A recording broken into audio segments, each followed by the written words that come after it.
Salam, bu videoda biz günəş radiasiyası haqqında məsələ işləyəcəyik. Mən bu məsələləri ən asan, ən rahat, ən yadda qalan yolla sizə izah edəcəm. Siz də bu mövzuya mütləq diqqətlə qulaq asın, çünki qəbul imtahanına düşmə ehtimalı çox böyükdür bu mövzunun. Qəbul imtahanına hazırlığa qeydiyyat üçün əlaqə nömrəsi də yuxarıda qeyd etmişəm. 010 389 21 51. Hal-hazırda noyabr ayı üçün bizim qruplar fəaliyyət göstərəcək və elə bu dəqiqə siz qruplara qoşula bilərsiniz. 1. Yer səthinə düşən düz radiasiya 50 kilokalori bölünsün kvadrat santimetr, səpələnən radiasiya isə 30 kilokalori bölünsün kvadrat santimetr olarsa, bunu biz 1 kvadrat santimetrdə 50 kilokalori, 30 kilokalori şəklində də oxuya bilərik. Bunu çalışacağam ikinci variantı oxuyum. Bu tip 1 kvadrat santimetrə 50 kilokalori bu cür. Ümumi cəm radiasiyanı tapın. Deməli, bizdə düsturda əgər ümumi radiasiyanı tapmaq istəyirsə, bizdə düstur var. Düz radiasiya plus səpələnən radiasiya. Yəni bu ikisini toplayırıq və ümumi, adından bəlli olduğu kimi ümumi, həm o, həm bunu cəmləyirik, ümumini tapırıq. Bizə verilib ki, 50 kilokalori düz radiasiyadır. 1 kvadrat santimetr 30 kilokalori isə deməli səpələnən radiasiyadır. Biz 50 plus 30 toplasaq bizə 80 kilokalori kvadrat santimetrdə verir ki, bu da bizim ümumi radiasiyadır. Deməli cavabımız 1 kvadrat santimetrdə 80 kilokalori olacaq. İkinci suala baxaq. Yer səthinə düşən ümumi radiasiyanın kəmiyyəti 100 kilokalori bölünsün kvadrat santimetr olmuşdur. Bunun 40 kilokalori bölünsün kvadrat santimetrin əks olduğunu bilərək yer səthinin albedosunu tapın. Həll, ümumiyyətlə albedo nə deməkdir? Bunu əvvəl biz izah etməyə çalışaq. Albedo əks olunan radiasiyanın ümumi radiasiya faizlərlə olan nisbəti adlanır. Bunu bilək ki, albedo faiz ilə ifadə olunur və əks olunan radiasiyanın ümumi radiasiyaya böləndə biz albedonu tapırıq.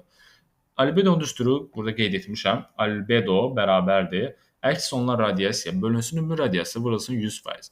Geri qalan isə sadəcə yerinə qoyub hesablamaqdır. Albedo 40 bölünsün 100 vurulsun 100% bərabərdir 40%. Cavabımız deməli 40% elədir.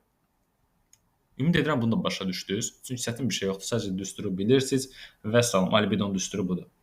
Yer səthinə 60 kilokalori kvadrat santimetr düz, 40 kilokalori kvadrat santimetr isə səpələnən radiasiya düşmüşdür. Bunun 40 kilokalori kvadrat santimetr əks olunmuşdursa, yer səthinin albedosunu tapın. Deməli belə, bu sual öncə həll etdiyimiz iki sualın birləşmiş halıdır. Birinci sual, düsturumuz əlimizdədir. Ümumi radiasiya bərabər düz radiasiya plus səpələnən radiasiya. Və ikinci sualda albedo bərabərdir əks olunan radiasiya bölünsün ümumi radiasiya vurulsun 100%. Bu sual öncə həll etdiyimiz iki sualın birləşmiş halıdır. Yəni ilk iki sualın həllini yaxşı anladıqsa, bunu həll edə bilməmək ehtimalınız yoxdur. Buna görə də bu sualın cavabını sizin həll edib videonun əvvəlində qeyd etdiyim WhatsApp nömrəsinə göndərməlisiniz. Doğru cavablandıran ilk şəxs bizdən hazırlığa 50% endirim qazanacaq.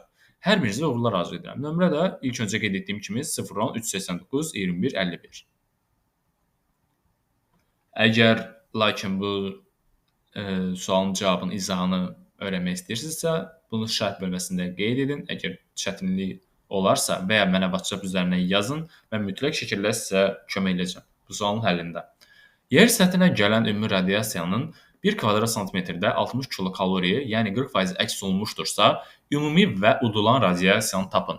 Həlli. İlk öncə gəlin ümumi radiasiyanı tapaq. Bunu tənasübdən istifadə edə bilərik. Tənasüb necə? Yəni dedik ki, 60 kilokalori bunun 40%-dir. Ümumi radiasiya 40%-dir. Bəs ümumi radiasiya neçə? Yəni 100% nə qədər olar? Biz bu zaman tərs mütənasib asıllığından istifadə edirik. 60-ı vırırıq 100-ə, bölürük 40-a bərabərdir x. Soruşa bilərsiniz niyə tərs mütənasib asıllığından istifadə etdik? Təbii ki, aydındır ki, bir obyektin, bir nisbətin faizi nə qədər böyük olursa, hissəsi də o qədər böyük olur. Buna görə biz tərs mütənasibdən istifadə etdik. Ümumi radiasiyanı isə hesabladıqdan sonra 150 kilokalori 1 kvadrat santimetrdə tapdıq. Udulan və əks olunan radiasiyanın cəmi də ümumi radiasiyadır. İlk sualda biz bunu düsturda demişdik. İndi isə udulan radiasiyanı tapaq. Bunun üçün biz udulan radiasiyanı x adlandıraq. Ümumi radiasiyadan əks olunan radiasiyanı çıxaq. Bizə 90 kilokalori 1 kvadrat santimetrdə verəcək. Deməli cavabımız belə edir. Ümumi radiasiya 150 kilokaloridə 150 kilokalori 1 kvadrat santimetrdə və 90 kilokalori 1 kvadrat santimetrdə. Ümid edirəm Bu 90 udlan radiyası oldu. Ümid edirəm mövzunu yaxşı mənimsədiniz. Hər birinizə uğurlar. Anlamadığınız hər hansı sual olarsa və ya hazırlıqdan qeydiyyatdan keçmək istəsiniz 010 389 2151 nömrəsində əlaqə saxlayın. Hər birinizə uğurlar. Sağ olun.